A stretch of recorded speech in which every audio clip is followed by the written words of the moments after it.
Mike, you might want to share, reshare your screen back. Mr. Mike Miller. Yep. How's that?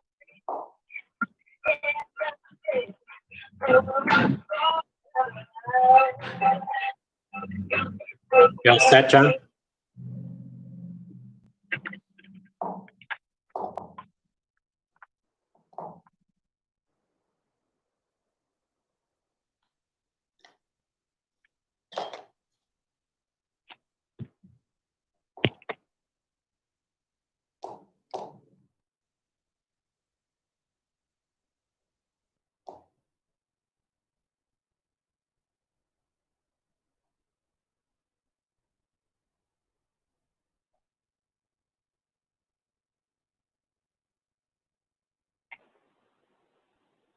Ms. Patrick, are you okay? Has joined the meeting.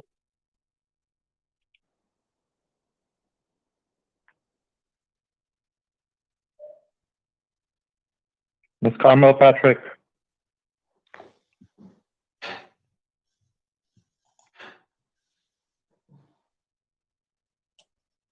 John, it's Karen. Carmel is having a hard time getting on with audio. She's working on it. We'll give her a minute or so for her to get connected, and then we'll start. Can you hear me now, John? John? Yes, we can.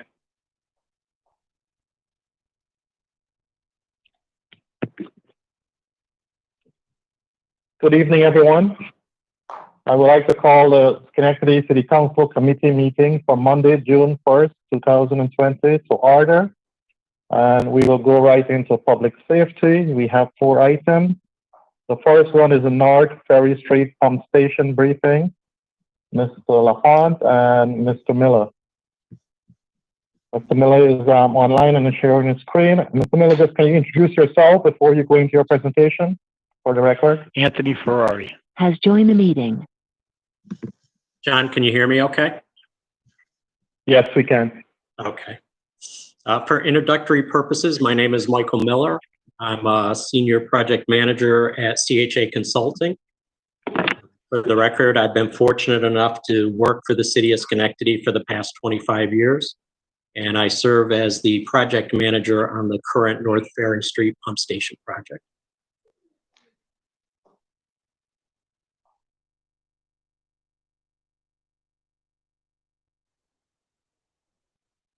Thank you. I think we have both Mr. LaFont and yourself online, and you can go straight into your briefing for the council. Okay. Paul, did you want to say anything, or you want me to just launch forward?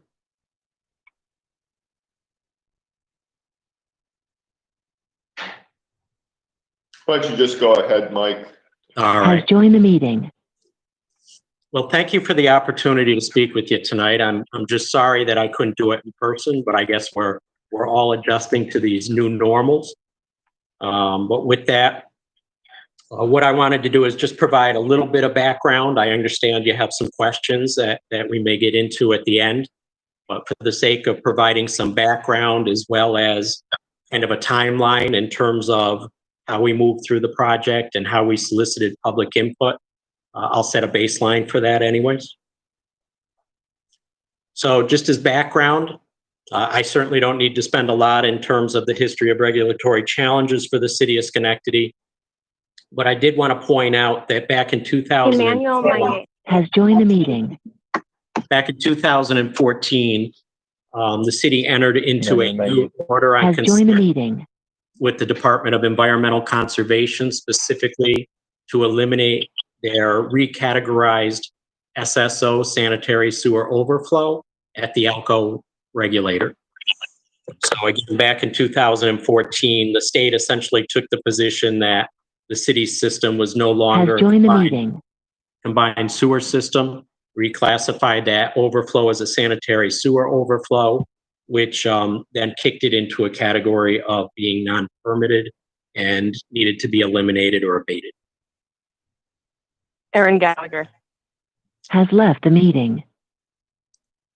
So again, I'm not going to spend a lot of time on this, but just to give you some background, The pump station needed to be hardened to protect critical equipment and ensure operations during flood events.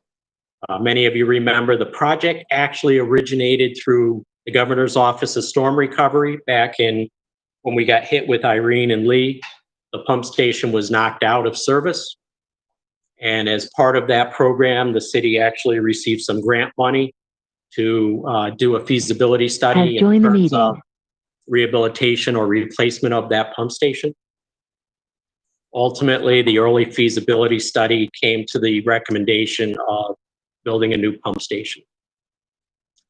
So from the initial onset of the project, one of the things that did happen is coinciding with the SSO abatement program.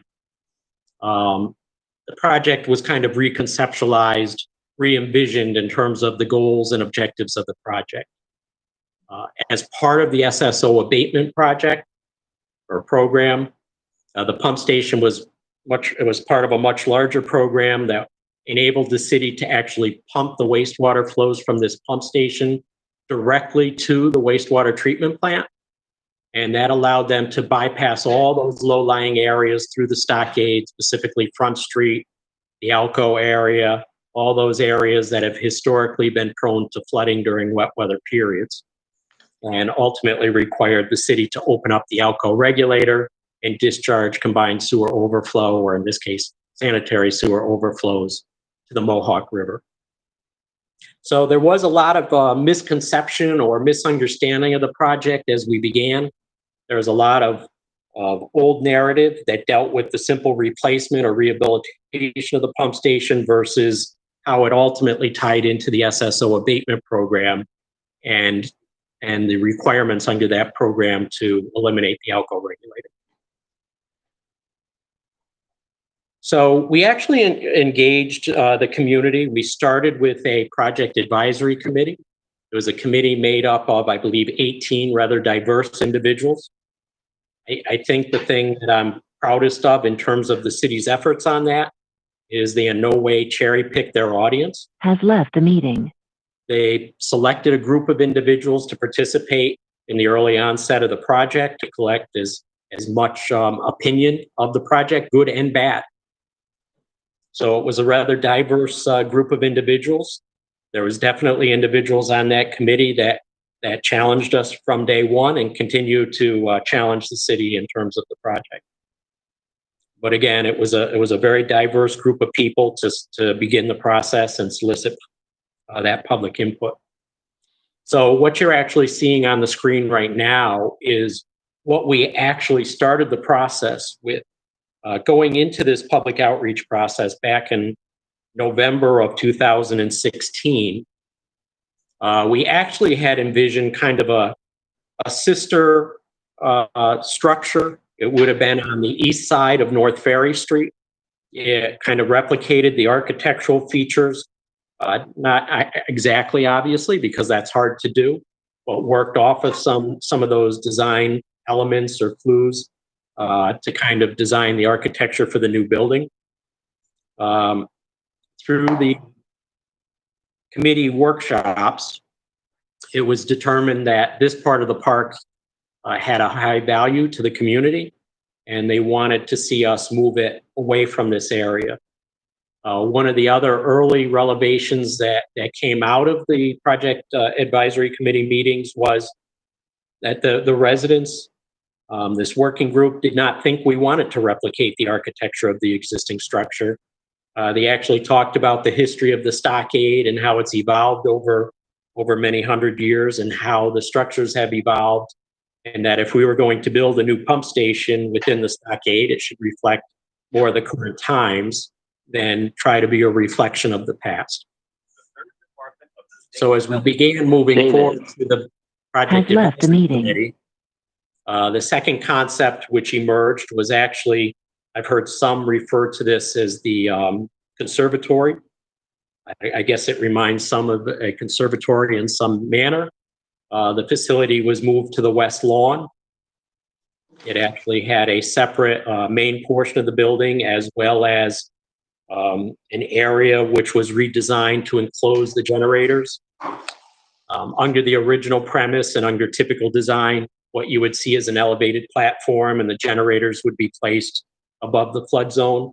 As part of advancing the concept, we actually enclosed the generators. You can't see them right here, but within this first layout, you can see the main portion of the building. This is where all the pump station and controls were held. And then there was a secondary enclosure that contained the generators. Under the original premise here, there was a pull-in area, some small parking. This was later eliminated as part of a modification to that layout. So that would have been the second pump station that was advanced, and that's essentially what we came out of the project workshops with. As we then went to the greater public audience, there were more opinions, and essentially it was desired at that point that we really try to expend more effort and try to build the existing pump station within Has left the meeting. within the designated parcel for the existing pump station. So I do remember I had a meeting with the mayor one day, and we talked about what the preferred alternatives were, and discussed that from a construction standpoint, from a cost standpoint, the best alternative was closer to Governor's Lane. That said, I think within 24 hours, I had received a follow-up call asking me if it would be feasible to build the existing or the new pump station on the existing parcel in an effort to address public concerns. So this is actually a rendering of what transpired as part of the 2017 season. We advanced that concept. During that period, we worked with SHPO in terms of what the building should look like, how it should relate to the existing structure. SHPO had specifically referenced the fact that this needed to be a standalone structure and that there should be no confusion as to what the historic structure is relative to the new structure. So we worked with them on those items. And this is essentially what we came out of the open house, the big public open house that was held in October of 2017. So the first year of that program, we really spent a lot of time working with the project advisory group, and then ultimately reconceived the pump station for a third time, and designed it in accordance more with the direction that the community was looking for. Specifically, they wanted the pump station to reside on the existing parcel, and I still remember this. They specifically wanted it to kind of form an L, really working itself around the existing pump station.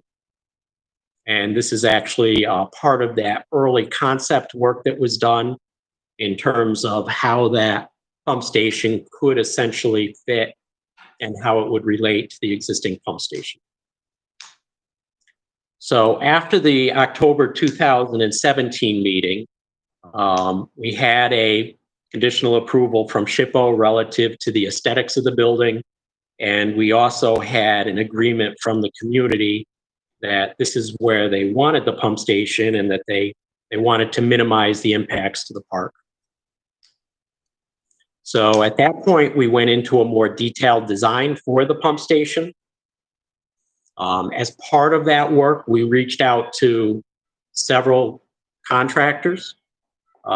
Certainly the most challenging part of this project was not only going to be to build a new state-of-the-art $20 million pumping station, but to do it in such close proximity to the existing pump station, as well as the adjoining property on the back side of the lot, which I think is 125 Front Street, which I think is currently owned by Deborah Ashland. So we had a number of discussions with the contractors in terms of the constructability and what was going to be required to actually build this facility.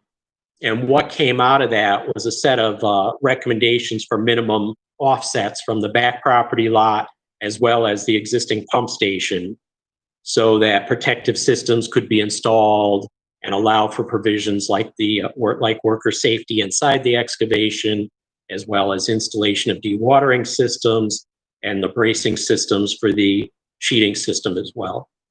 So out of those discussions came a revised layout for the facility. Essentially what we did is we took a minimum offset from the back lot of 10 feet, and that allows for that construction of the sheeting system, as well as the whalers that go inside, as well as the dewatering, as well as provide for working conditions, as well as worker safety. And we made a small shift to the west. At that point, I think we had a total separation distance between the existing pump house and the new pump station of just over 15 feet. So this is actually what was represented in drawings that were later distributed to regulatory agencies in 2018, as well as Gosher, and it was part of the very final environmental assessment that Gosher was undertaking. So if some of you may recall, under the provisions of the grant through the Governor's Office of Storm Recovery, Gosher's office also made a very generous offer to take care of all of the environmental assessment costs. So that part of the effort originated through Gosher and their consultant, and we coordinated with them through 2018, 2019 to the conclusion of that process. So when the contractor came on board, the contractor proposed the use of a circular sheeting system. Under the provisions in the contract documents, the dewatering system and the supportive excavation system are actually delegated design items.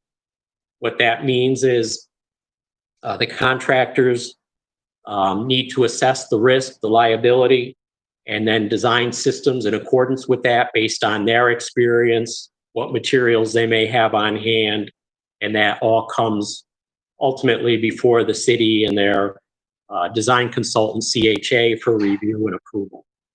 So under that process, the contractor had proposed to shift the pump station approximately 15 feet further to the west to create more separation between the new facility and the existing pump house, as well as that backlot property that is owned by Deborah Ashline at 125 Front Street.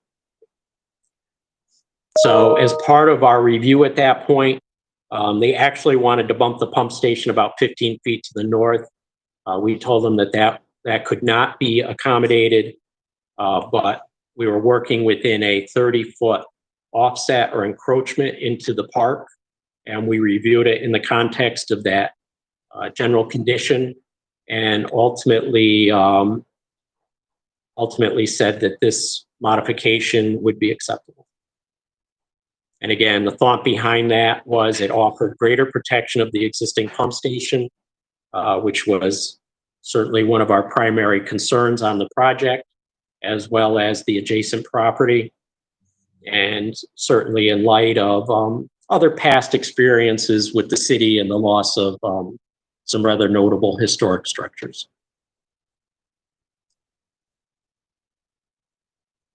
So this actually shows the circular sheeting that the contractor proposed. Once again, it afforded us greater separation between the new construction zone and the existing pump station, which we saw as a benefit. We also saw this as a benefit to protect the backlot property, which had a stone foundation. So it gave us greater protection on that property. And as part of this, we actually had the contractor, we told him that if he wanted to employ this particular system, he needed to secure a temporary easement from the back property owner, which he has done. So that was the rationale or reasoning for that additional 15-foot shift in the property. There's been a lot of talk about the existing, what the renderings that were done for the public use and what the final design looks like. This is actually a side-by-side comparison. The left is part of the renderings, the professional renderings that were done and included as part of the outreach program back in October 2017.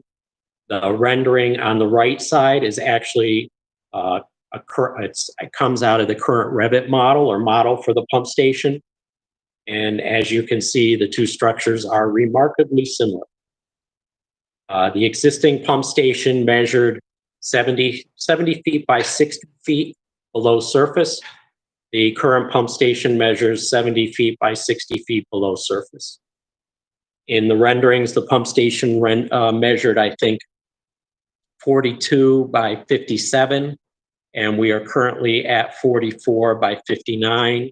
A minor adjustment was made in terms of the wall thicknesses on that lower section of the pump station as a result of some of the design calcs for the structural loading of those walls under flood conditions. But as you can tell by these two side-by-side renderings, the design of the building itself has not changed. I mean, there's 100 things inside the building that have changed in terms of layout of equipment and things like that. But in terms of the overall aesthetics of the building and design intent of the building, I think we can all agree that those two renderings are remarkably similar. So with that, I'm happy to answer any additional questions or concerns that you may have at this point. Before we go into questioning, would Mr. LaHonta or the mayor have anything to add? I don't have anything to add at this time. Mike's done a very good job of summarizing a very long and detailed process that had a lot of input and a lot of modifications were done as we went through this. Yeah, I will add, like I started my talk or my presentation, I have been literally blessed with 25 years of doing projects with the city of Schenectady. One of the things that, I certainly feel good and proud about this project, we went into this with eyes wide open.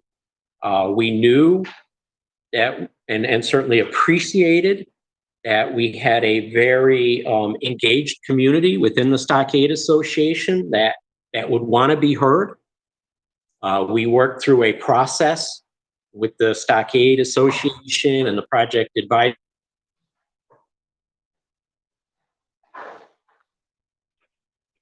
Okay. I will open for questions from my colleagues. Mr. President, it's Karen. Can I ask a question? Go ahead, please. So, I'm sorry, I wasn't able to write down fast enough, Mike, the size differential. I know it didn't seem like it was very much, but you said that it was an increase in the wall size. Was that above ground or below ground? And do you remember, or do you have it handy just so that I can jot it down, what the size differential was?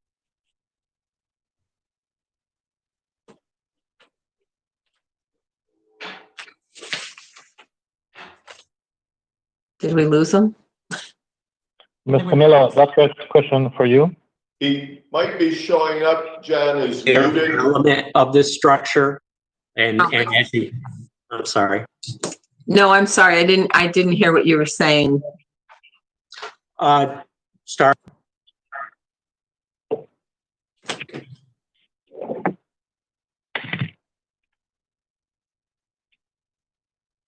And we have incurred, the city has incurred literally probably over $3 million minimum of additional costs to make this work on this parcel. It's a very complex structural project. It's a very complex structural design in terms of the buried portion of the structure. One of the things people don't realize is that whole west wall that you're seeing now. Well, there wasn't a wall to transfer that down to the base and the foundation system. So there's a hefty, I think, 6.5, 7 foot beam that actually carries those loads. Needless to say, it was a challenge fitting this structure into such a small parcel. But the city was committed to do that, and the city was absolutely committed to minimizing the impact to the park and the loss of parklands. So I'm sorry, you were breaking up. I was just curious what the differential was between what was, the first rendering and what the final rendering will be as far as, I know it was not a lot of, you just said you had to put thicker walls in. So, and I know a lot of it went below ground. So what was the actual, square, length or width of increased space? I think it couldn't have been that much. I just didn't write it down. No, I'm sorry. In terms of the original dimensions of the bottom part, the buried structure, Yeah. it was 70 feet by 60 feet. It remains that dimension. Okay, so there's not any increase on that. You just increased the size of the walls, correct? Correct. Yeah, Okay. on this elevated portion of the structure. Okay, so it's not any larger than, it doesn't take up any more footprint than it originally was supposed to, correct? It does not, no. Okay, thank you. That's what I was looking for. Okay, thank you very much. Mr. Moody-Baron, I have a question. I have a couple. Go ahead, Ms. Porterfield. Okay, so I'm clear on the fact that, Mr. Miller, that this building is any larger than it was intended to be, is my understanding from what you're saying. But the kind of concerns that we're getting from the residents is not so much the size of the building, but actually the positioning of the building. And so when this came before the council, were very specific that this particular building, and so I'm sure that you know the background where residents, you had one design, residents came out and like, oh, no, that doesn't work for us. We need something right? Sure. Yeah. So we ended up in our resolution in 2017 that this particular building would not encroach more than 30 feet into the park. Now, what I'm understanding you to say now is that has changed. And so I guess I'm really not 100% clear on if the change came about because of the design that you were working on or the contractor felt like it needed to change. And also, the question for me is if there was a significant change that differed from what the council moved forward, why that didn't then come back to the council after there was a realization that it just wouldn't work that way. And was the public informed about that? Yeah, I can only speak to the guidance that we provided the city in terms of what was achievable with the pump station. When we talked about the encroachment in the park, and this is consistent with my early discussions with the Stockade Association, we had always looked at it from the perspective of where the whole concept of having a buried structure was to minimize that footprint in the park.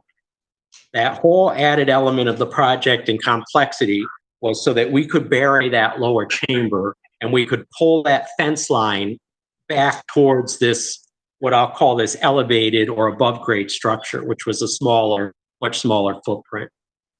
So when we had given original guidance to the mayor, we had always talked about it in reference to where the fence is now and where is the fence going to be so that it related to a loss of park space or available space for the public to use.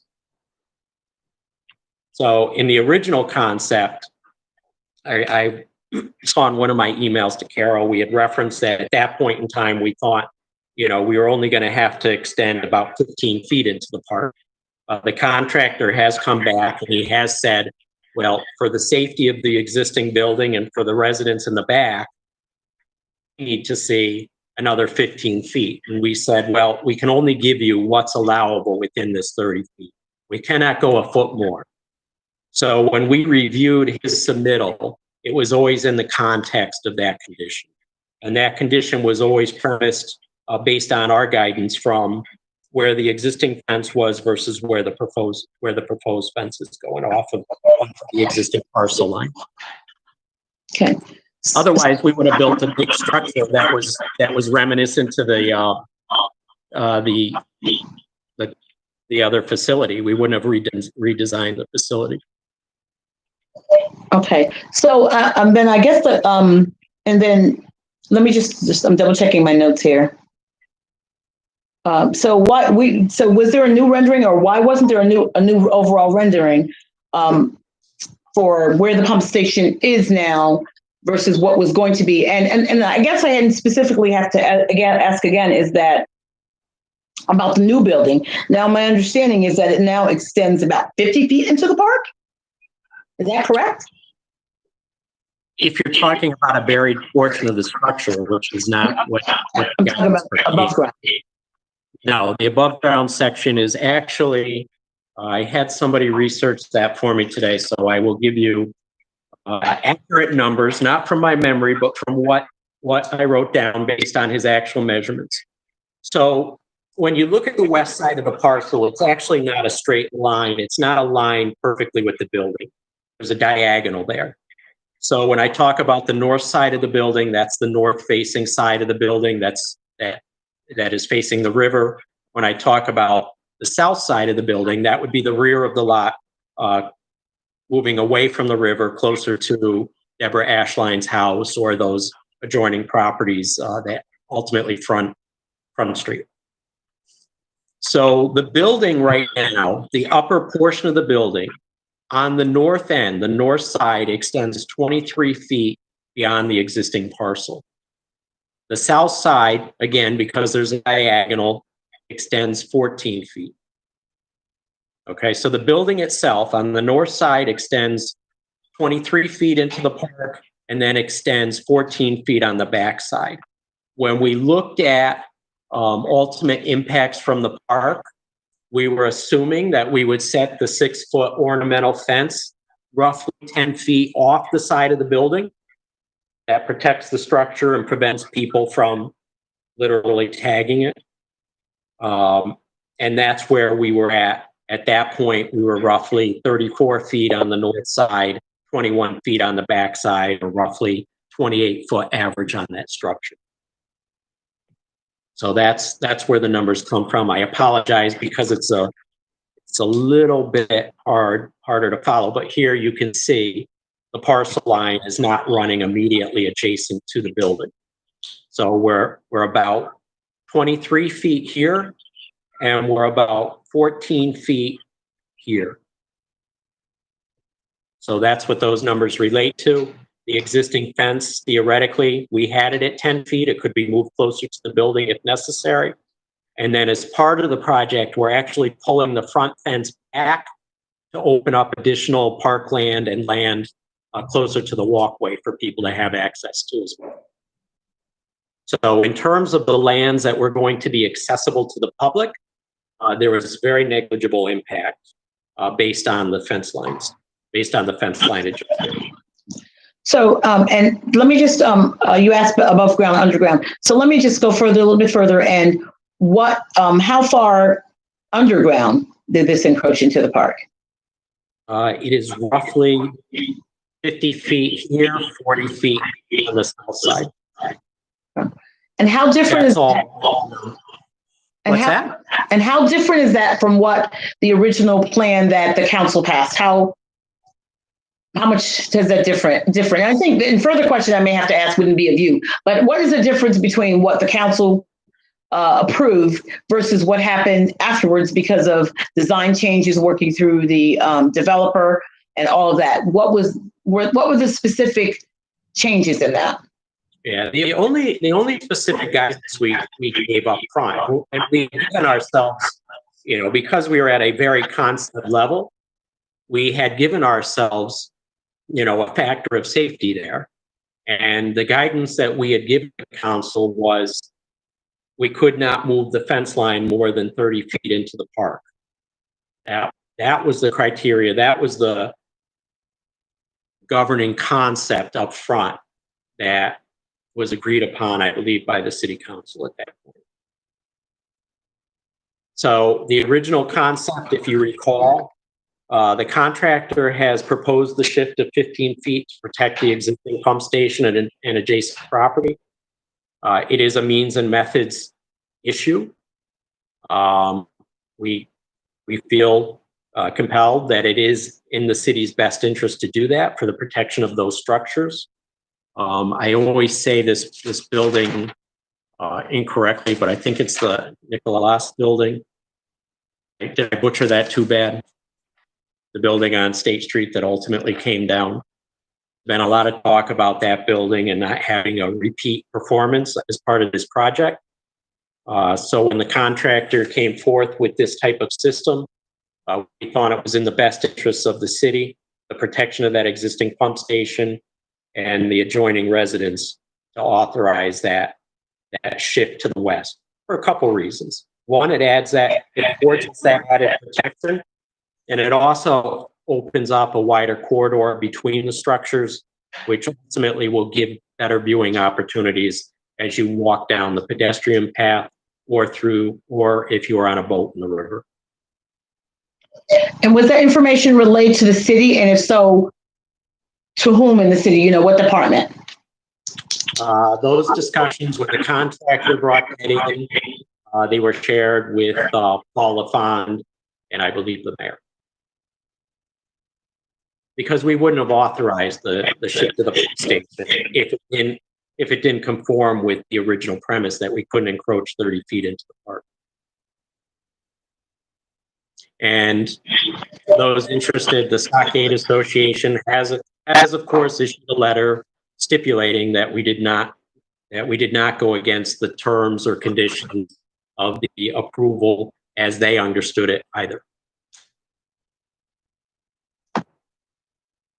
I understand that the Stockade Association has issued that letter, but we're hearing from other Stockade residents, just to be clear, who disagree with that. So I just wanted to be clear about that. And I guess my other question, Mr. Mudavaren, is really for Mr. LaFond, because I'm wondering why this didn't come back to the council, because that sounds to me like a rather significant change. So I'm wondering why it didn't come back to the council after there was a realization that it really needed to change like that. So that's my question probably for Mr. LaFond. I think Mr. LaFont is online. Yeah, I will share with you for what it's worth. We did issue a recommendation for Paul and the city to consider this. So that did come from their engineering design consultant as well. Mr. LaFont, if you're online, you need to unmute yourself.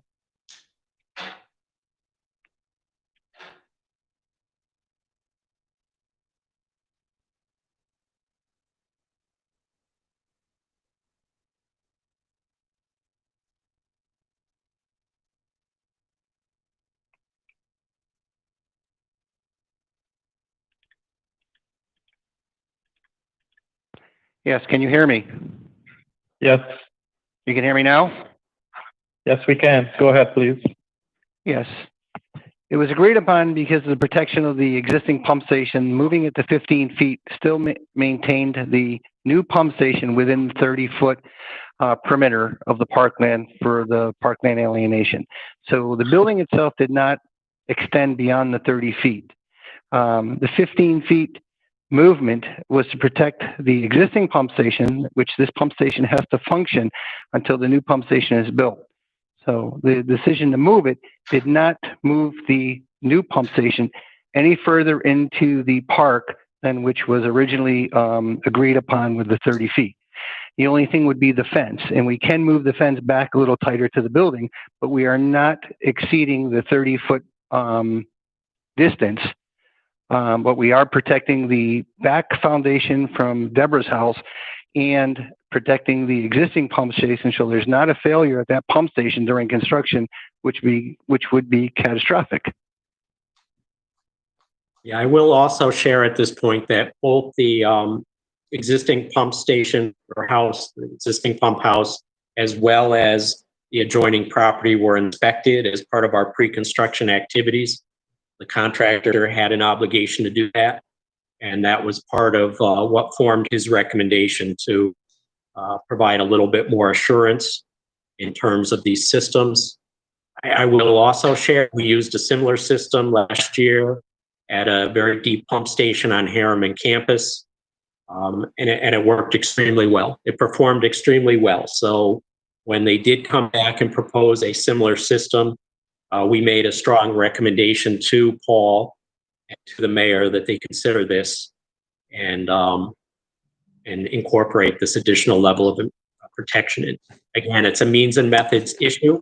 If we had chose to decline it, we would have owned all the liability if something happened to that pump station. The idea is to protect the existing pump station and to make sure nothing happens. And this is the best system in terms of protection of that pump station. I understand that. So I guess really the main point really is that the information was not relayed back to the council. I know that's not on you because you said you did issue something. And also we're hearing from residents that they weren't aware of that. And so at some point they became aware, and then we started getting flooded with emails, hence this conversation that we're having now. And I'm going to have to go back and look at the resolution because I'm remembering different than what you're saying. So I just want to make sure that what our resolution specifically said, and I don't know if anyone has that handy right there, but that it just specifically said it wouldn't encroach 30 feet. I don't know if it's differentiated between above ground and below ground. So I'm definitely going to have to take a look at that. And that matters, and obviously it matters to the residents down there. And Mr. LaFawn, I did hear you say that the fence could be moved because that was part of the problem. Well, the building itself, go ahead, Mike. Yeah, the building itself, in terms of that encroachment into the parkland, the focus was always on how much available green space parkland would be lost as a result of this project. That was always at the core of our discussions with the Stockade Association and its members, trying to minimize that footprint. That's why we went to measures that minimized grading within the park, elevated the critical components above the floodplain, and buried portions of this building so that it would minimize that impact on that west side of the structure. So that was, in fact, always the design intent. As I, again, I cannot speak to the discussions that occurred within the city council meetings because I wasn't there. I can only speak to guidance which we provided and the intent of the design of this structure. Because if we were worried about the bottom encroachment, we would have simply taken that conservatory and slid it over to the right, and we wouldn't have redesigned the entire structure the way we did. That was always at the core of why we redesigned the structure the way we did. Mr. President. Thank you. Those are my questions, Mr. Mudavaren. Thank you. Thank you. Mr. Mudavaren. Go ahead, Mr. Palmini. I just have a couple questions from some of the residents. Try to be brief here. For the underground portion that you were talking about, how will that be prepared as usable park space? And the other question is, will there be grass over the concrete pad? And will that be within a fence that will not be usable by residents? Okay, so the underground portion of the building is actually going to be at least 2 feet below grade. So we're actually going to bring in backfill and plant grass over the top of it. Again, that was the design intent to minimize the impact to the park. So any area outside of the fence line will just be lawned, green grass, to preserve as much of that wet lawn as we could. So no, you will not see concrete. The only place you'll see concrete is a small concrete landing. There's a set of doors on that side of the structure. There's a set of doors right here on that side of the structure, which come out to a small landing. And then there's a set of stairs which land, and that pad continues up to those stairs. So you can see that little bit of concrete adjacent to the door where we land the stairs and where we come out the door. The fence theoretically would be offset 8 to 10 feet beyond that fence line is accessible for public use. And again, as part of the project, we're also pulling back the fence line on the north side of the existing pump station and the proposed facility. So it's going to open up that lawn area and bring more usable park space into the park in front of those facilities as well. Thank you. Mr. Mudavaren, I do have one more question. Go ahead. All right, Mr. Miller, were you required to go back before city our planning department and when these changes came about? Join the meeting. I will share with you, I've been involved in several high-profile projects, including the redevelopment of downtown, redevelopment of Upper Union Street, Central State Street, Erie Boulevard to a lesser extent. I have never in my 25 years been requested to come to City Council to give any presentations, including the beginning of this project. So the answer to that would be no, but that's not uncommon for public projects. We don't normally go before the planning committee for these types of projects. We did coordinate with the planning committee early in the project to talk about various issues, but no, I have never gone before the City of Schenectady Planning Board, or quite frankly, any planning board in any municipality for a municipally bid project.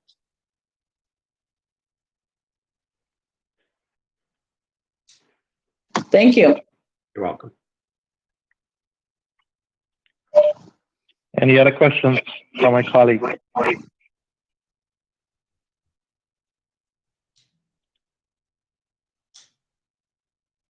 Okay, seeing none. Thank you very much, Mr. Miller, for your presentation and your briefing. Oh, I do have one more question. I'm sorry. We also got something about a tree being cut down. Okay. That was the original part of the plan. Was when the pump station went over into this location. And again, it was not necessarily picked up in early renderings.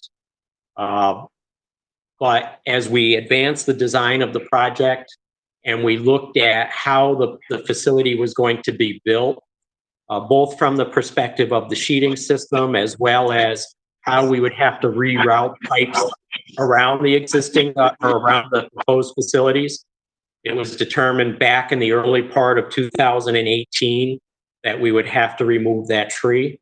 The tree in question is located right here. It is one of several trees that had to come down in the area. I will share with you, we took down another large tree as part of the other project over here, immediately adjacent to Front Street. I had multiple conversations with Deborah Ashline about that tree. And I can assure you, she was brokenhearted about that tree coming down as well. To her credit, she always sees a little light at the end of the tunnel. I've talked to her in recent times, and she's commented on how unbelievably well the tree is now doing across the street with all the additional sunlight and how that thing seems to be taking on a new life. And she's also commented on the fact that she can now look out her window and she has a beautiful view looking east on the river now that she never had before. This particular tree, we had to, and again, this came from the design consultant, it came from CHA early in 2018. One of the things that you can try to pick up that was an older tree, had a very wide canopy, very extensive root system. The root system on these old maples tend to extend anywhere from 5 to 10 feet outside of their canopy. So we had determined that regardless of how we tried to route that sewer, we were going to be cutting through critical roots for that tree. And you can also start to depict in this figure, if you can imagine the circular ring, these are actually 55-foot long steel sheets. They get picked up upright and they have to be set down vertically. So, even under, you can start to visualize how we would have been cutting through the canopy of that tree to install those sheets. So it was determined by the consultant, CHA, that this tree needed to be removed in the early part of 2018. There's been some confusion about whether it was done for temporary sewers and different things of that nature. I can assure you it was not done for those reasons. It was determined a long time ago that it had to come out. And just an interesting aside that I will share with the City Council. We currently have completed the force main installation along Green Street. As I was driving through the stockade yesterday, because I went to check on things, I like to go in there on the weekend with my golden retriever. I happened to be driving down Green Street, and I noticed that there was this large tree that is now uprooted. And I found that to be odd. but I didn't really think too much about it. Apparently, it came down recently in the storm, and it would appear that the resident feels that it was because we cut through the root system. On Green Street, we did make a concession with the property owners. The Stockade Association asked us to try and preserve as many of those trees as we could. And we did. We made accommodations. We moved the line out. But on that particular tree, whether it was really impacted by construction or not, I really don't know. But that is exactly the type of situation that you run into if you do start cutting through extensive roots. Ultimately, despite the fact that it may have been a healthy tree 2 weeks ago or 2 months ago, if we had cut through the root system, it would have destabilized the tree. It could have blown over. Those old silver maples are infamous for rotting. They tend to last. I think they have an average age of about 130 years. This one was approximated somewhere between 100 and 150. So if we had gone through and been disruptive to the root system, we truly believe that we would have caused damage to the trees. It could have been dropping branches at some point in time in the future. As you can imagine, those branches are hundreds of pounds, and you simply can't leave a tree in that condition in a public park. So that's a little of what went into making that decision to remove that tree.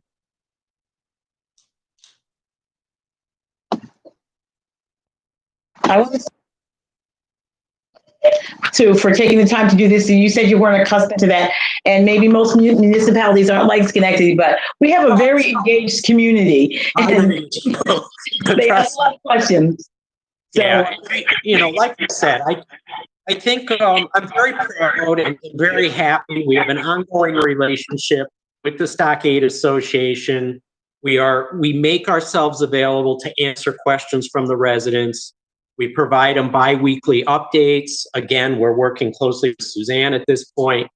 But I don't think if you look at the record and you look at the questions and the drilling that occurred between the fall of 2016 and the current state, we've gone through 2 redesigns on the pump station. There was a lot of inquiry in terms of the environmental assessment stuff. There's a lot of back and forth between the Stockade Association and their attorney and Gosher. I don't think anybody would accuse the Stockade Association of taking it easy on us. Not those who are truly familiar with the record on the project and understand what's needed for this type of very complex project. We certainly didn't go into this, and we day one, as we started our public outreach program, we never said it was going to be an easy project. We never pretended the fact that it was going to be disruptive, but we talked about the criticality of the project, both from the standpoint of hardening this facility so it wouldn't fail. For those who are not familiar, when that pump station fails, it means 60% of the sewage which in the city, which comes through this pump station, is now being released in the vicinity of the park. So what people don't like to think about is when you have those sediment-laden waters through the park, yes, they are contaminated, they were contaminated, and they were causing a health issue. This is a critical project from the city's infrastructure standpoint that needs to be done, not just because it's under an order of consent, not just because it removes the overflow to the Mohawk River and stops the city from discharging sanitary flows to the river, but also for the very protection of this neighborhood and this treasured park, to be honest.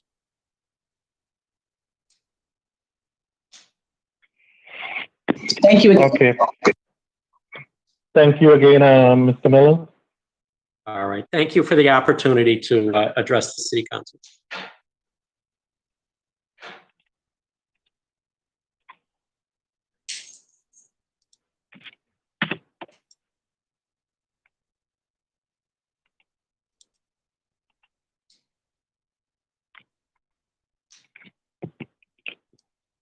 We'll continue. The next item is authorizing the mayor to renew the contract with Mohawk Ambulance Service. Has Chief left the meeting. Marino. Has left the meeting.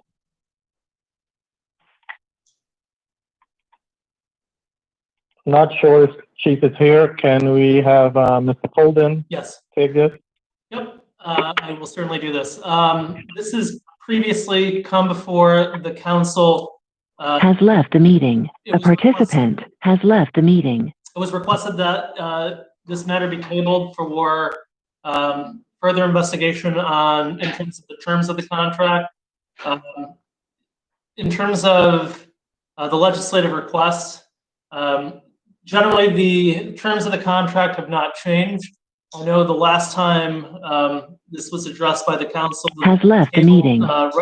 Prior to the council meeting, there was a request to see what changes we had made compared to what the council had previously seen. So obviously this is for Mohawk Ambulance Service to provide services to the city. The copy of the agreement is included in the agenda.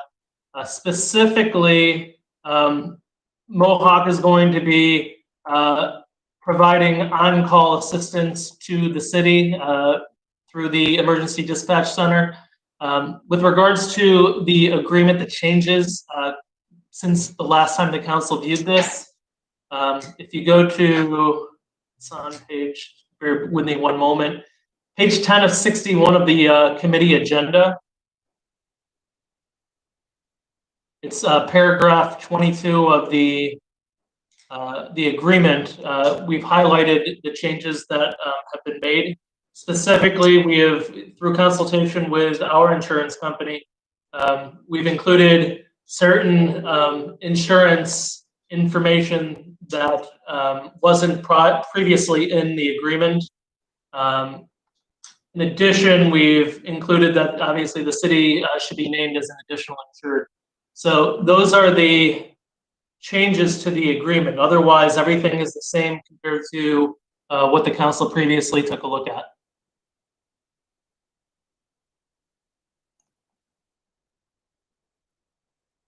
Any questions from my colleagues?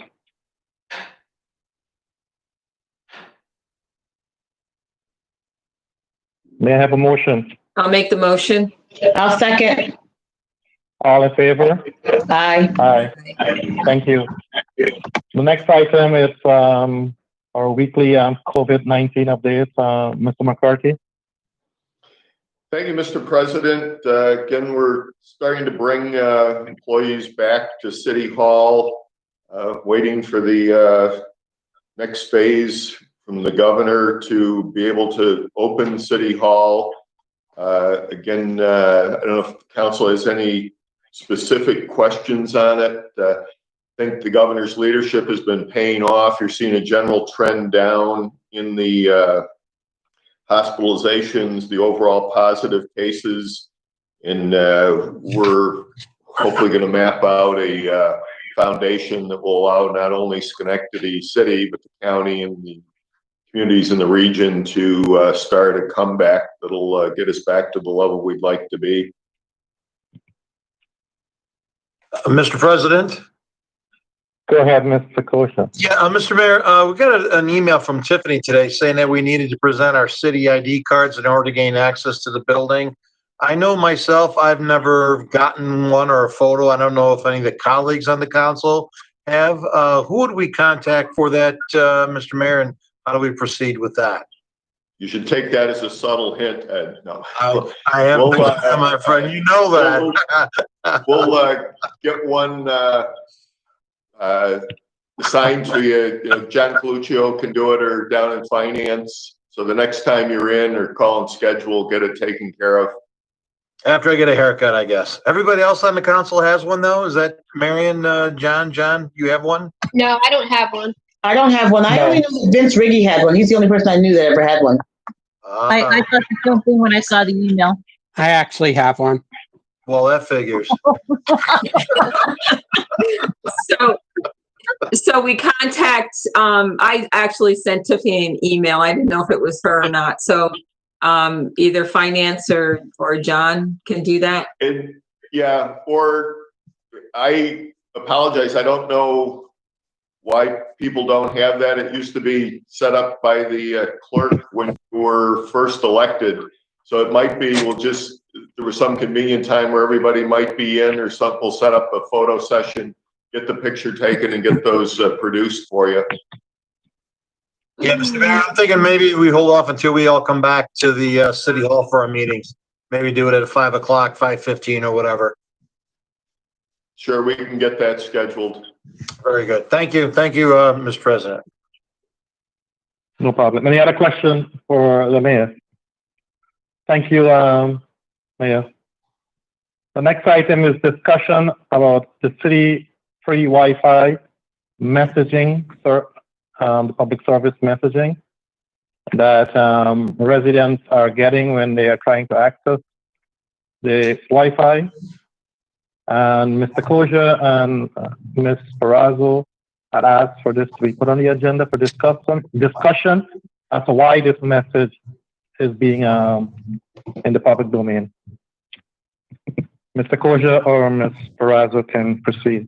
Yeah, well, I guess the best way to start is for the mayor to explain to us why this is being shown to people as they access public Wi-Fi before we jump to conclusions. Well, again, in the capital budget request, the council wasn't inclined to move on that. I don't have enough money to continue to deploy that throughout the city so that areas of Bellevue, Woodlawn, and the North End won't get the Wi-Fi. But wouldn't you say it's accurate, Mr. Mayor, that if this screen is popping up, the Wi-Fi is in fact in place in that particular area?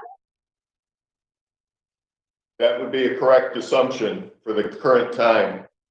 Right. So what I would like you to do, please, is take this down immediately because it is manipulative and it is not accurate because we are not trying to take the Wi-Fi that this person is signing into away. It exists and they get to sign into it.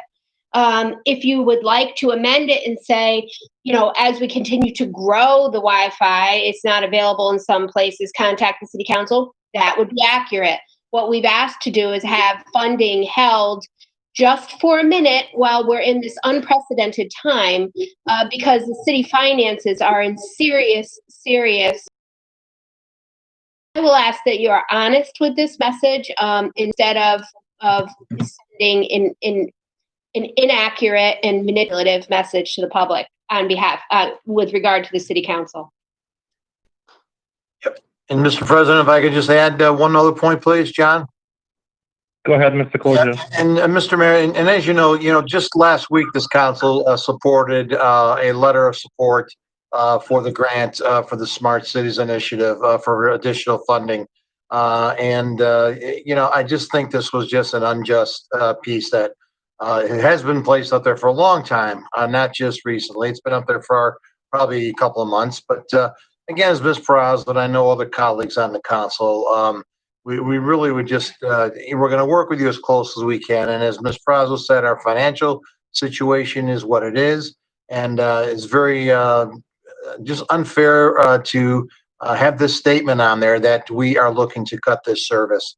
And I really would actually ask very nicely and almost demand, Mr. Mayor, that this gets removed as soon as possible, sir. We'll adjust it tomorrow. Thank you. Thank you. And just to add to that, majority of the council, when we discuss the capital funding, majority of us asked for the capital funding to be put on hold so that we can revisit it after the COVID-19 is behind us.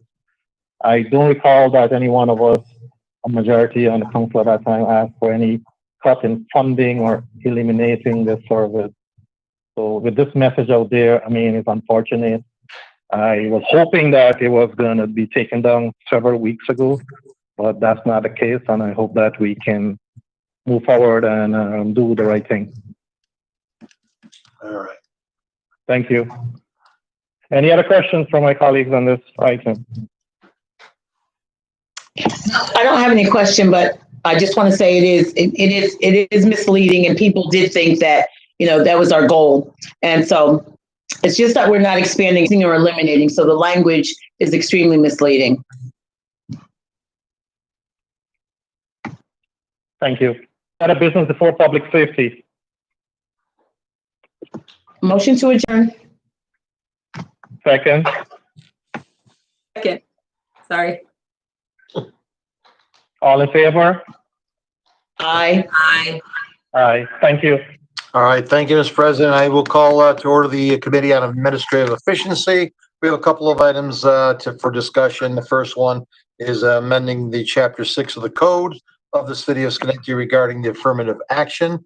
And once again, I'll turn it over to Mr. Motivaran, please. Thank you, Mr. Kosher. We update as of Friday from Mr. Colden and Mr. Gardner is that we're still working on this document. It is not ready at this time to move forward.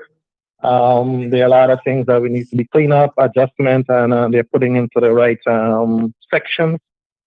So we'll ask that this be put on hold for additional 2 weeks, and hopefully at that time we can get everything ready to move forward. I'm not sure if Mr. Colden can give us a brief summary of where he is with this at this point in time. Yeah, sure. Thank you, Mr. President.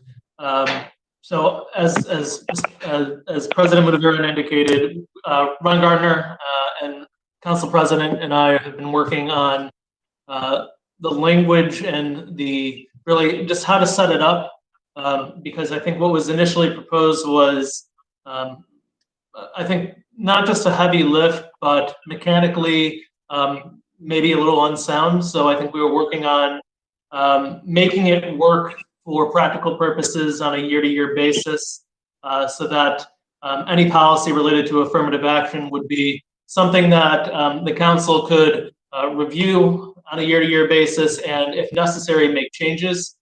So we're, as Council President indicated, we're looking to just really tighten everything up so that we have a complete package to present to the council.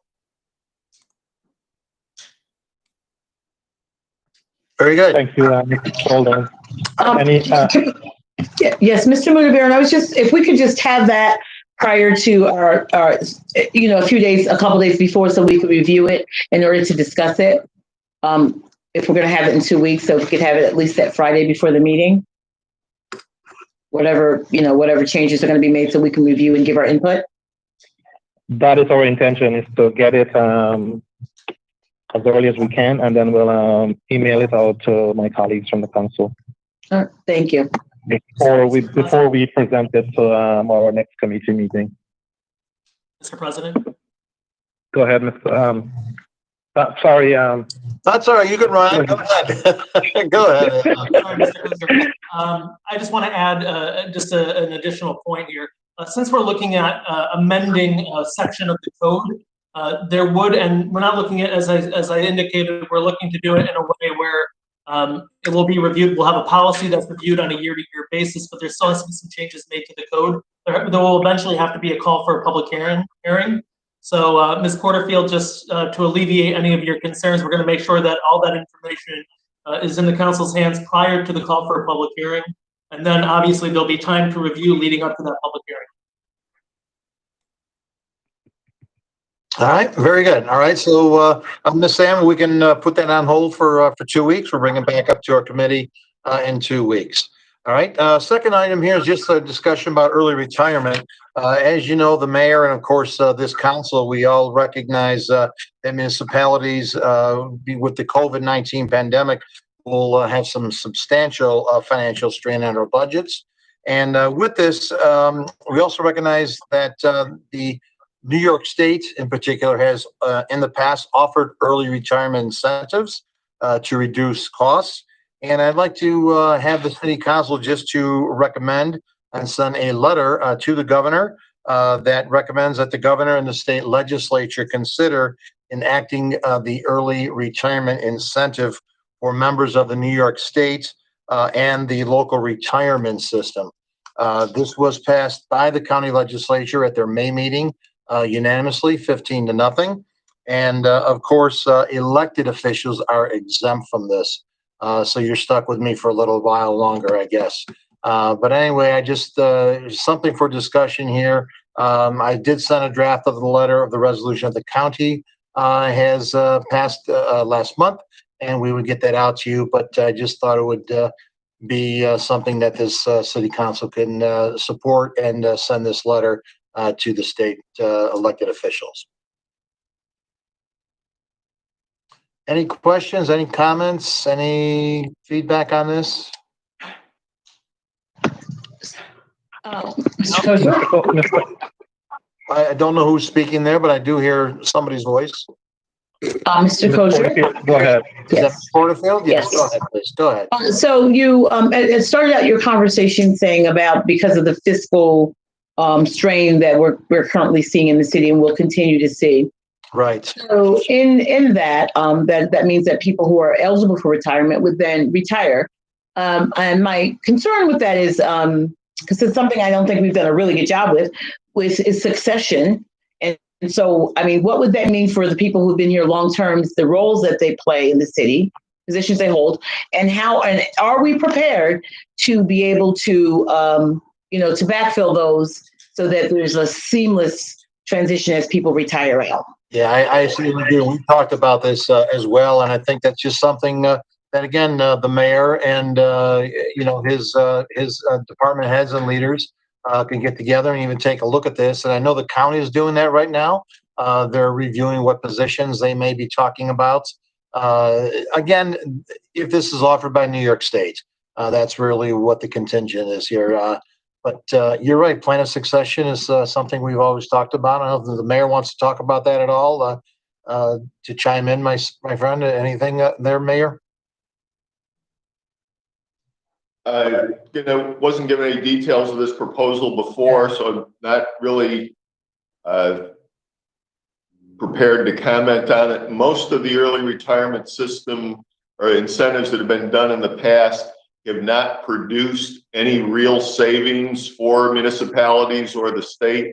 There might have been short-term ones, but they tend to be lost over a period of time. So we'd have to be careful in terms of how we structure it and how we would implement it, again, to still be able to maintain the level of services, but at the same time do it where you produce long-term savings.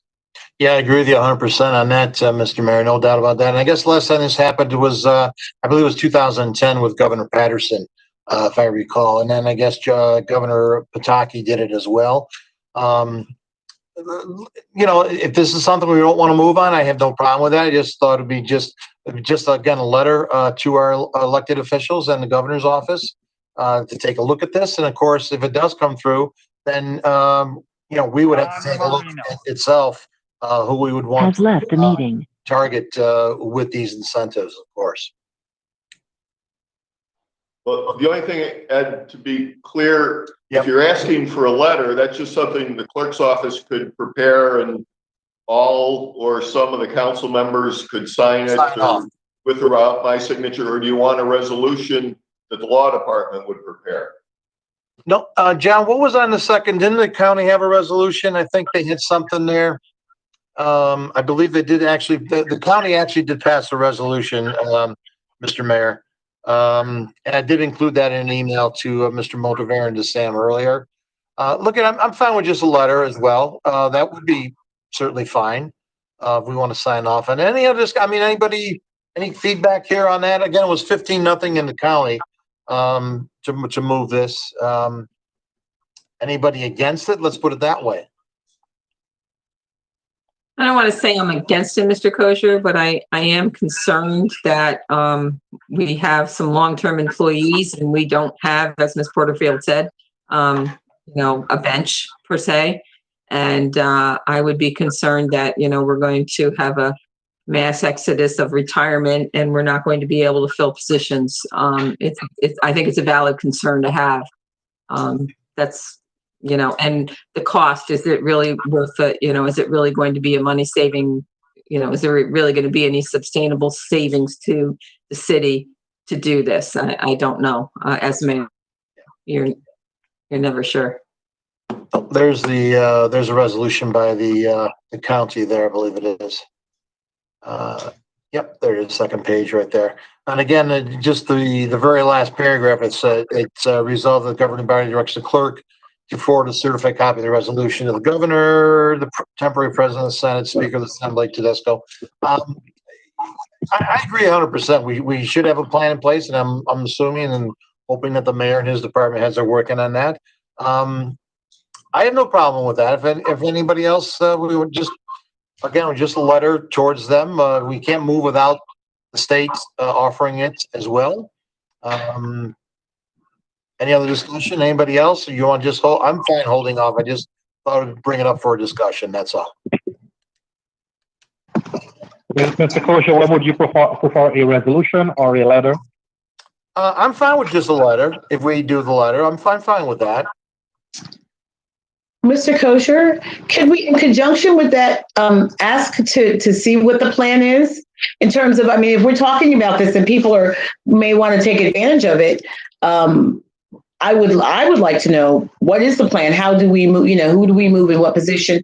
So, because if people, I don't know how many people are really, and even actually how many people would be eligible for this. So to me, that's important information to have.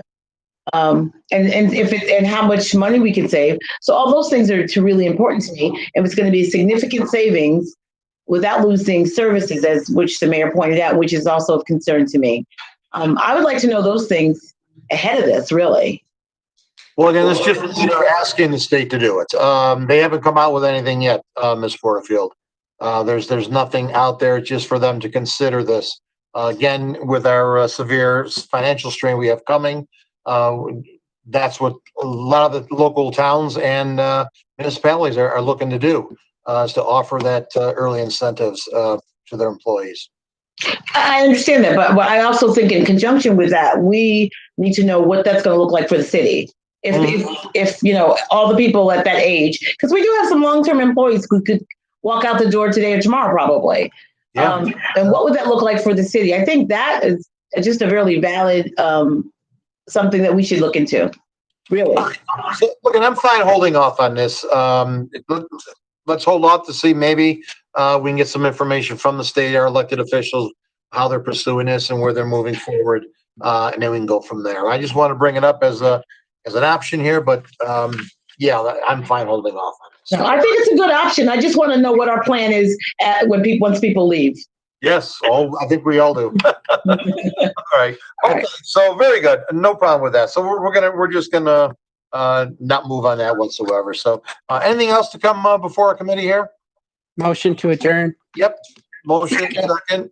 All right. All in favor, say aye. Aye. Thank you very much. We're adjourned. Thank you.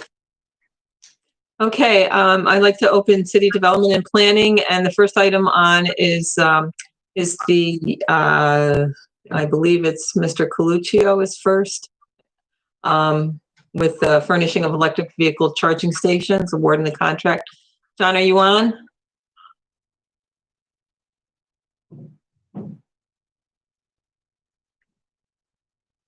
We've advertised bids for the purchase of 5 electric vehicle charging stations. It was in support of a NYSERDA grant that we received, that we came to you a while ago requesting. We received 3 bids back. The first lowest bid did not meet the minimum requirements, and they were actually not on NYSERDA's approved list of qualified charging equipment. So we're looking at the second lowest bidder that was qualified, did meet the minimum qualifications, and asking your consideration to award Livingston Energy Group of Schenectady, New York, the bid in the amount of $45,170.20. $40,000 of that is funded through NYSERDA's Charge Ready New York program, and we would take the remaining $5,100 out of the Smart City Capital Fund. Thank you. Is there any questions for Mr. Coluccio?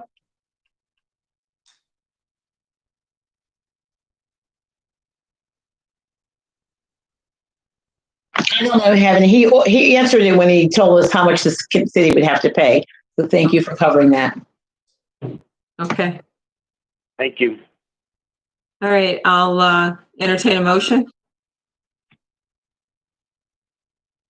So moved. Mr. Palomeni? I'm not on your committee. Oh, Carmel. I guess she's breaking up. I'll second it. All in favor? Ms. Patrick,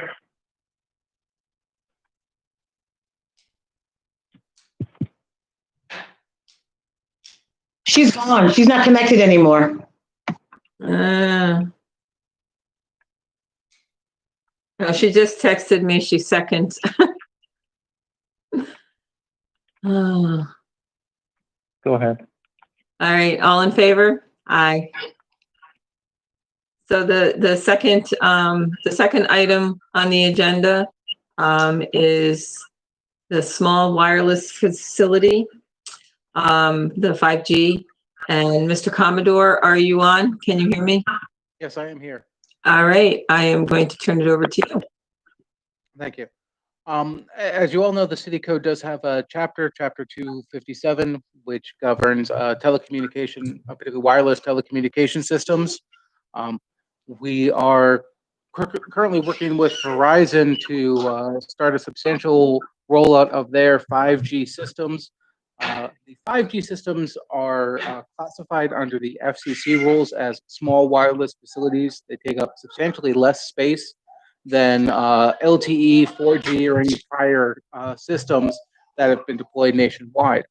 As a result, these systems can fit in a matter of a few cubic feet, and the designs where the city is looking at, as proposed by Verizon, can actually be installed on top of a wood utility pole and are substantially smaller than anything that's been deployed previously. In reviewing the code section 257, it was clear that the current process we utilize, the special use permits, doesn't fit well within either the FCC rules governing these small wireless facilities or our arrangements with Verizon, or the intent of the city to encourage these new systems to be deployed. So in discussion with the planning and development, planning and zoning departments, as well as development, engineering, systems and controls, codes, and the other related parties, it was agreed that it is rational to make some proposals to amend code 257, apologies, 257, to create a separate permitting process for these small wireless facilities that aligns with both the city's plans to how we plan to deploy them, as well as the FCC rules governing their deployment.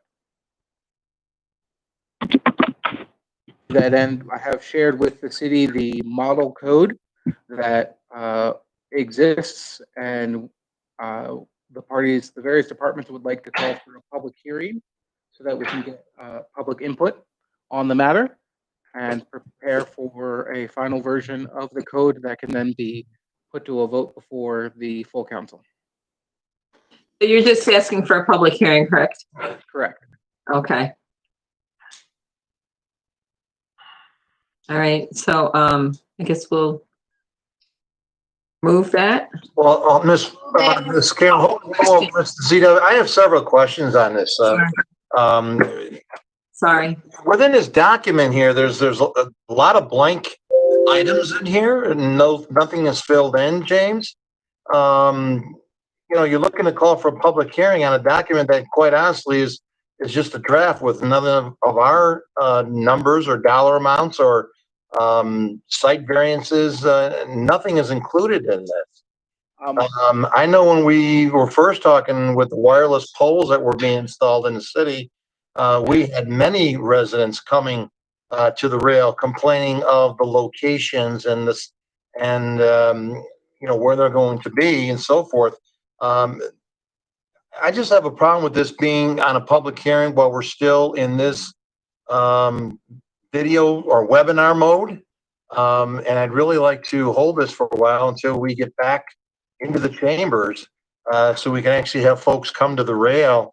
And of course, fill in the blanks here, Mr. Commodore. I mean, there's just too many questions that I have, such as what is going to be the permit fee? That's all blank. Apparently, they don't even have to go to the planning commission to do this, to apply for this permit. And has there been any thought of us partnering with our Smart Cities initiative with Verizon to include something with them, working together with Verizon through this 5G and our Smart Cities programs? Again, I just have too many questions and concerns just to put this up to a public hearing with a webinar format. Well, if I may reply. Go ahead, Mr. Commodore. Thank you. As to your concerns regarding holding this as a public hearing in a webinar format, I will leave that to the committee to opine on, but I do understand those concerns. You are correct that the document that was shared is the model code. We would intend to, the various departments involved intend to complete those blanks and make the necessary adjustments to align to our proposed process within the city. It just was not feasible to get all those comments well integrated prior to submitting this document. However, we do, to your questions or comments, we do have set amounts for the permitting fees. It's between $105 depending on the whether a new pole is required or not. We have the set spacing regarding the physical size and limits of the equipment, as well as details on variances and interference with other items. So we have had those discussions. It just hasn't been with enough advanced time to integrate into the model code. But those concerns would be addressed before we finalize the document for the public hearing. In addition, with regard to the concerns you've expressed regarding incorporating this into the Smart City program, many of the people involved in the 5G rollout and the review of the materials submitted by Verizon and any other carrier obviously are either directly or tangentially participants in the Smart Cities discussions. So that possibility is not lost on any of the individual employees within the city involved. However, the code changes need to be something that is party and carrier agnostic, as at some point AT&T, at some point T-Mobile, at some point some third party or any third parties that operate as independent antenna operators and signal relayers have the right to come to the city seeking installations of these equipments within the city limits. As such, the code changes need to be developed in a way that these companies can do so, and the city has a set process to manage them, agnostic and separate from any plans, contracts, and matters we pursue under the Smart City Initiative. That is why we're proposing these code changes that address the process, regardless of what other arrangements we may make with one of the carriers or these parties in connection with our smart cities or other technological endeavors.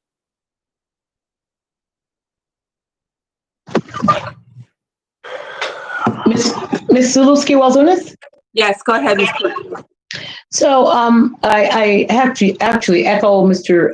Kosher's concerns about us. Has joined the meeting. As a public hearing, you heard the conversation that we had a little while ago about something that we actually had in-face public meetings about, and people still had concerns when the project went away. So went forward rather. So I mentioned about the code.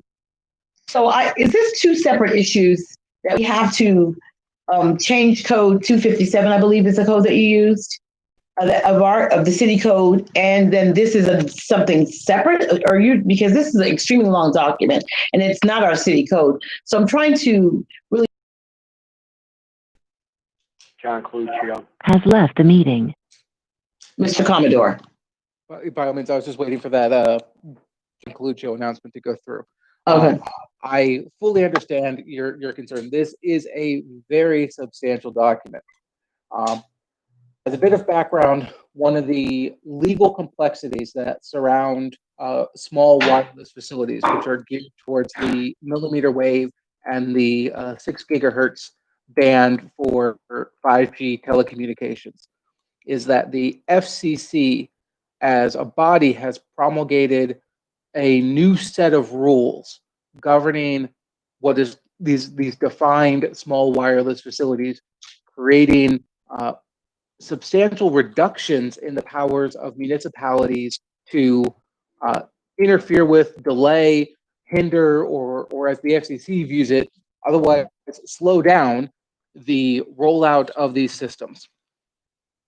As such, to comply with the FCC rules in a way that, if we have an issue, is one that is an issue that can be raised, reviewed, and is defendable to any judicial scrutiny. A new permitting system will need to be employed. The special use permit system we have currently, which is under the Chapter 257, doesn't meet with those FCC guidelines any longer. Now, this only applies to small wireless facilities. The permitting system we have currently for other more traditional telecommunication systems is fine. So this only applies to these smaller 5G systems. The need for the rollout of this code change is driven by those legal precedents and the fact that we finally have a party, in this case specifically Verizon, seeking to get permits and approvals and rolling out this equipment. Now, that said, the city is able to approve the permit requests we've received thus far from Verizon with or without the code change. However, the goal and desire that's been discussed and is being presented is that without the code change in place, we won't have a strict process that the city complies with that ensures that both the Verizon applications and any subsequent future parties applications get handled in exactly the same fashion, such that we're not later opening ourselves up to a claim from a future party if we have an issue with one of their proposed installations. So that's why this is targeted for around this time. If the committee's desire is to wait until we're able to do so in a traditional public forum where people can come in person and voice their grievances, that is the prerogative and discretion of the committee. So again, I won't speak to that issue, but to explain why there is such a substantial document, that is because the federal government has taken the position that these systems, due to their compact nature and their substantial deviation from the current technology and how it has to be installed and how much physical space and equipment is required to do, has to be and will be treated differently from a permitting and cost perspective. And we, as a municipality, have to operate within those limits. Otherwise, we will be exposing ourselves to substantial and potentially very costly litigation for failing, for exceeding those limits. So from what you just explained, this is a lot more complicated than I think I originally looked at this to be. And I would have to agree with Mr. Commissioner and Ms. Porterfield. I think this is something that I think we should hold off until we can have a proper hearing with people able to attend with social distancing. Yeah, Madam Chair, we'll withdraw this item and deal with it in the future. Okay. This category, Mr. Commodore, by not moving on this, is there a time frame with regard to this? Because I too am very uncomfortable with the whole 5G thing, and there are a lot of questions that need to be answered. But what I'm hearing you say is that our code needs to reflect protecting the city. And so what I want to know is there a time frame around that when these companies can move forward? And yes and no. There are limits and requirements under the FCC rules that have been promulgated that the city must approve applications within set timelines. depending on the exact scope of the applications, it ranges from 20 to 60 days. And inaction by the city, short of a court order, is deemed by the FCC to be something the carrier can assume is approval. So the goal, so that is the risk we face, is that not approving anything can be deemed under federal law as approval by the city, whether or not we're actually comfortable with it. And the specific desire to move quicker rather than slower on this issue from myself and from the various parties within the city is just an abundance of caution, as we are at this time looking to approve some in the near future installations of these systems. So if we can get the code updated currently and make sure our decision process now aligns to the code updates we're planning, then there won't be any future claims from any future parties if we hold back on those approvals, as we'll say everything has been compliant with the code thus far. We are still operating under the same codes, and those code rules comply with the FCC promulgated rules. I won't deny this is a complicated regulatory issue where you're dealing with both the FCC promulgated rules as well as updating our city model code to create a whole new subsection and a whole new permitting process from what exists currently for wireless telecommunications facilities.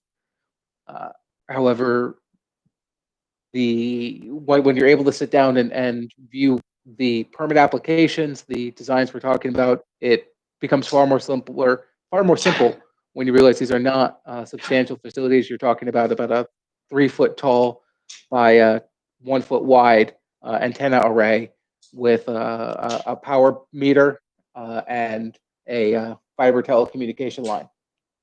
And that's about it. That's the entirety of the structures we're talking about. Okay, so I guess what I would say to my colleagues is I think we should call for the public hearing, and then I think we should take these next several weeks, right? Because it's gonna be 3 weeks to have some to really break this down so that we understand exactly what's going on. We don't have to take action on it, and we don't have to vote on approving the changes. But the way I see it is, yes, I agree with everyone. This is very deep. However, if it's ultimately going to protect us, and we don't have the parameters in place when Verizon comes in and wants to put in a 5G network, we are not helping the citizens with that. So I just want to throw that out there. I agree it's deep, and I agree that we should all focus in on this over the next 3 weeks before the public hearing. But I'm feeling that there's some vulnerability underlying that we need to really concern ourselves with. So, Mr. Commodore, do we have any pending applications right now? We do. Verizon has submitted 18 applications for 5G towers within the city limits. Okay. Ms. Karen. Yes, Mr. Motivator. Yeah, I mean, looking at it and listening to this, I mean, we can call for the public hearing and allow Mr. Commodore to fill in the blanks, as Mr. Koja had mentioned, and proceed with this one. At the meantime, we have several weeks to clean this up and move forward with this, so we have something in place rather than us just push this out. Ms. Walzunas? Yes. So I still did not get a clear answer, the code versus this document. So I'm still not clear on that. And if we're just changing our code would put us in the position where we've protected ourselves without this document, which is lacking a lot of information. And back to the point of the public hearing, how do we really get this out to the public in a way? Because there are people who have concerns about the 5G. How do we get this information out to people so they can also digest it? It's not just the 7 of us. They can also digest it and make sure they understand and be able to give input. So I don't know that calling for a public hearing within the next 3 weeks even gives us time to do all of what we need to do, which is clean up the language, get the information out to the public, make it available to them, and then have and give them an opportunity to digest it. digest it, and then have a public hearing. And so, and I understand Ms. Perazzo's point about our vulnerability, but I don't know that we're ready at this point. I don't feel comfortable at this point moving ahead without all of those things being done first. It's just, I don't think I think the time frame is too short. We are operating the way we're operating. We have to with the virtual. So with that, I think that we have to give the public more of an opportunity to be able to get the information. Ms. Zaluski-Wells, regarding the fee, we have 18 applications. How was this fee dollar established that Mr. Commodore was talking about? And I still would like to see a partnership with the city and us and Verizon to work with our Smart Cities initiative rather than this fee. And if you look at Appendix A, I guess there were 10 different programs or initiatives that you can work with cities and other entities with a partnership. Promoting the free Wi-Fi and low-cost computers to low-income families. Again, broadband deployment, low-cost access in public housing. These are all little things here that I think we should be talking about with Verizon to try to get to work with them. And again, the fee amount, what do we say, $150 per application? I don't know where that number came from. I don't know what other areas are doing. And this 5 network here, I was going to switch to Spectrum with our cell phones, and was told in order to access that we had to have an Apple 10 phone or newer, which is the 11, in order to access it. So I still have problems with locations, who's going to determine where these are going to be installed and how they're going to be installed. And again, there's too many empty blanks on this document for me to even support this for even a public hearing. I'm sorry. So, Mr. Commodore, can I ask you, you said we have 18 applications pending. What's the time? We are under a pandemic, so I'm not sure if they're able to install or not install, but what's the time frame that we are under as far as us getting this out and ensuring that we are protected and we have a good document that we can refer back to? I think it is a very quick time frame as far as 3 weeks for us to digest this and understand everything that we need to understand on this. But I want to make sure that we're not going to be not having any kind of response back, and they just can go ahead and do it based on the FCC rules. Give me one moment. I'm checking our current agreement with Verizon to confirm the timelines.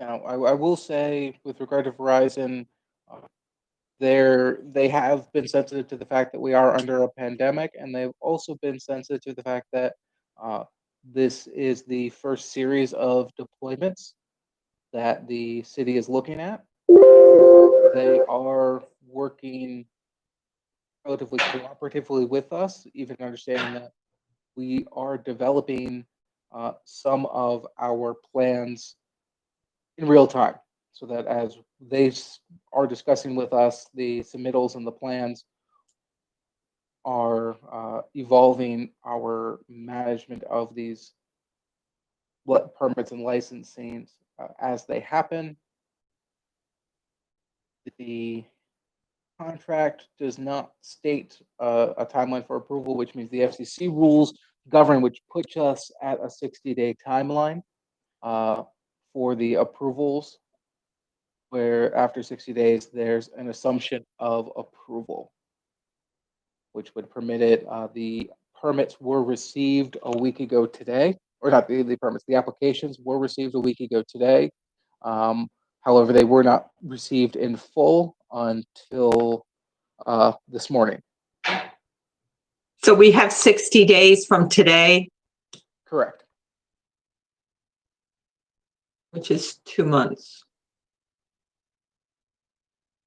This is quite the quandary here. Mr. Mayor, do you think that we would have the ability to do a public hearing in person before 60 days? The council has already authorized me to negotiate with Verizon. Again, the law department and some of the staff is being overly conservative, I think, in some of this interpretation. We are in discussions on an ongoing basis, and some of the things that Mr. Kosher has outlined. And again, my position at this point would be to withdraw this. We'll get it prepared with a greater level of detail and come back to the council in 2 weeks. All right, I will, I would agree with the mayor. Is there any other discussion? This is Mr. Commodore. No, I agree with the mayor as well. That is perfectly reasonable suggestion. All right, so anything else to come before City Development and Planning? Motion to adjourn. Ms. Patrick, are you unmuted? She has an issue. She called in, so I'm going to second. All in favor? Aye. We're adjourned. Thank you. Call the order to Finance Committee. The only item on the agenda is the special cart rental fee for the municipal golf course, Swallen. Don't see him. Mr. Palomini, Chris is not on. Go ahead. Okay, so currently, our cart rates, as you can see on the agenda here, we charge for 9 holes and 18 holes are $9 and $16 respectively. With the whole COVID restrictions coming down from New York State and then recommendations from the PGA throughout the nation, courses are now restricted to allowing 1 rider per golf cart. It's nice to be able to supply those for people so they can still ride and enjoy the game. The only issue now is we're considerably behind in supplying the carts for customers. We're sending more out per group as we normally would because it's 1 rider. And as a result, we're having to fuel the cart more, and we're taking in a loss of revenue because initially you'd get $16, say, for 18 holes per person that ride in the cart, and now you're only getting 1. So, we're taking a hit substantially in terms of the revenue line. And, I've actually reached out to a lot of my colleagues within the PGA at various golf courses to see what they're doing. And I would say 90% of them are in the range of $4 to $6 single rider fees is what they're offering. And so we kind of tried to fall in line with what they're doing. And most notably, our 2 major competitors nearby, which are Town of Colony and Stadium Golf Club, are right in range with what we're proposing. So I think it would certainly help our cause up here for sure. Are there any questions? Mr. Palomini. Ms. Zaluski-Balzunas? So is this going to be a permanent increase, or is this just temporary due to COVID? This would be temporary. Okay. Until we can get back to, 2 riders, whether the governor says we can have people riding with masks. I know that there's been some easement in that regard with people from the same household, such as husband, wife, father, son, that sort of thing. But really, the majority of golfers are not in the same household. So we've been just 1 rider per cart. So to answer your question, it would be only temporary. But Mr. Chairman, Mr. Daly, you can come in on this. I'm assuming that this is going to be the rate for this season, and we then review it at the end of this year or next spring as we begin to reopen the course. Yeah, I would think that's a accurate statement there because I just by the way everything's going, it just doesn't seem to me like things are going to change too dramatically from what they are now. Are there any other questions? I have a question, Mr. Palomini. Go ahead. All right, Mr. Daly, so is there a difference in the cart fees for residents versus non-residents? No, it's the same for everybody. The only benefit there is in the greens fee category. Typically with cart rentals, it's usually the same for everybody. All right, thank you. Are there any other questions? Like to make a motion? Okay, I just wanted to add, Ms. Patrick would like to make it evident that she is in support of the increase. So, motion by Ms. Zaluski-Wazunas, is there a second? Second. All those in favor? Aye. Aye. Thank you. Is there a motion to adjourn? So moved. Second? Mr. Second. Thank you. All those in favor? Aye. Adjourned. Aye. Thank you very much. Thank you, everyone. Have a good evening. Take care. Bye. Thank you. Has left the meeting. Anthony Ferrari. Has left the meeting. A participant has left the meeting.